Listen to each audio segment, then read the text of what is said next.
With all the info from magazines, the internet, and all the fad trends, diets, and workouts we can do, it can be hard to understand what information is good in order to get bigger. My name's Spencer, and today I'm bringing you my top 5 muscle building mistakes that you should avoid if you're trying to grow. In no particular order, they are overtraining or doing too much, especially if you're hurting yourself and not actually stimulating the muscles. On the flip side of overtraining is undertraining. You're either not going to the gym enough, you're not training enough, or you're not doing the right exercises when you're there. The third mistake is your nutrition isn't in check, or you're constantly trying to adapt and change your nutrition goals, from bulking to cutting too rapidly. The fourth mistake I have is simply that you're overcomplicating things. And the fifth mistake is that you're not trusting the process and you're getting fed up that you're not seeing the results you want as quickly as you might be expecting them to be. So if you were here just to find out the mistakes, there you go.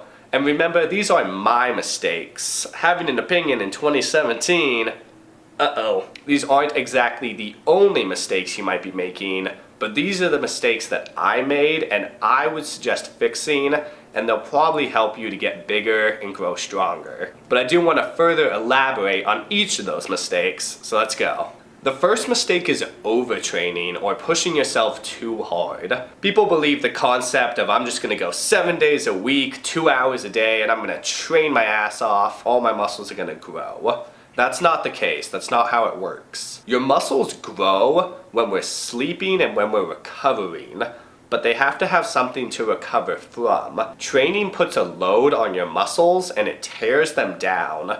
And so at night, your brain remembers, this was pretty tough. I'm gonna build back a bit stronger so it's easier next time. So if you're constantly tearing down your muscles, but you're not giving yourself enough recovery time to grow, that's a huge reason why you might not be seeing the results you want. This is also the case for people who go in and put themselves in a ton of pain, but it's the wrong kind of pain. Instead, you should focus on an exhaustion feeling. When you try and do a certain movement, your muscles are actually so exhausted that they're unable to do that movement, or it's really difficult. And then in the following days, they're going to be sore. But it should never feel like an injury pain, or especially not a joint pain. It's important to know the difference between the two and to be careful to avoid those. Now, the flip side of overtraining is to undertrain. This means that you're either not training enough, or when you're there, you're not doing enough exercises, or you're not doing the right exercises. A very common split you'll see is people go in and they train things like bis and tris, your arms, or you'll hit shoulders and abs. The thing with hitting those very specific body parts though is that those muscles are very small when compared to the rest of your body. So you're not stimulating that many muscle fibers overall, and it's not really gonna force a ton of growth to your overall body.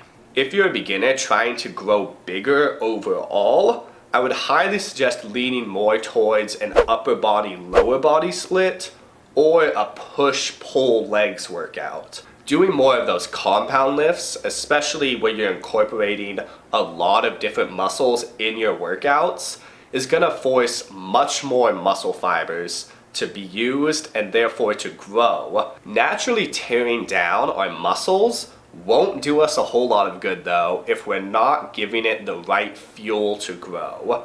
That's where the nutrition comes into play. Probably the biggest mistake people make when trying to grow is they're not eating enough food. So I would suggest starting to count out your food or just track how much you're eating a day, and make sure to get your protein. Protein is the founding building block for building muscle and building that lean body mass. It's also important to note that you should definitely commit to either getting bigger, a bulking phase, or getting leaner, a cutting phase. You're not giving your body enough time to really put on either a lot of size or to really get rid of a lot of fat if you're constantly switching up your diet and trying to go from one phase to another. When entering either a bulking phase or a cutting phase, Commit to them for at least 6 months.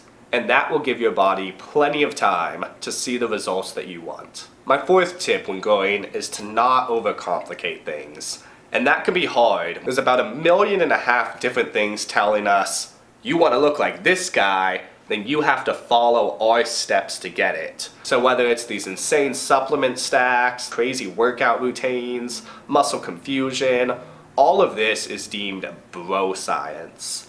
And a lot of it, while it can have an impact, it's really only noticeable on advanced lifters who have been doing it for years. If you're just trying to get bigger at first, go in, work out, do it usually in the 6 to 12 rep range if you're lifting weights, and then eat enough food, making sure to get your protein.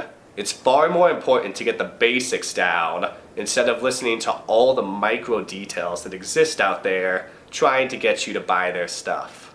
And finally, addressing the last mistake, I encourage you guys to trust the process. Getting bigger and growing muscle takes a long time. People get discouraged when they've been working out or training for 2 or 3 months and they don't look like the guys who have been lifting for 7, 8, 10 years. It takes a long time to look like these guys, unless you got some of those extra supplements, you know what I'm saying? Instead, just focus on personal improvement, getting stronger, faster, whatever your goals are, and go based on how you're feeling and how you're looking in comparison to what you were. Keep working hard and do it consistently, and I promise you, you will see the results that you are looking for. And it doesn't just go for the gym. Hard work and dedication has been something I've been able to take from the gym and apply to my everyday life. And through it, I found with all of the shortcuts and tips that people try and give you, nothing is gonna beat the hard work that you put in. And that's it, guys. Thank you for checking out the video. Click the like button if it did help you out. Subscribe to the channel for more health, fitness, massage related content overall. I'll see you guys on the next video. Until then, I hope you have a good rest of your day.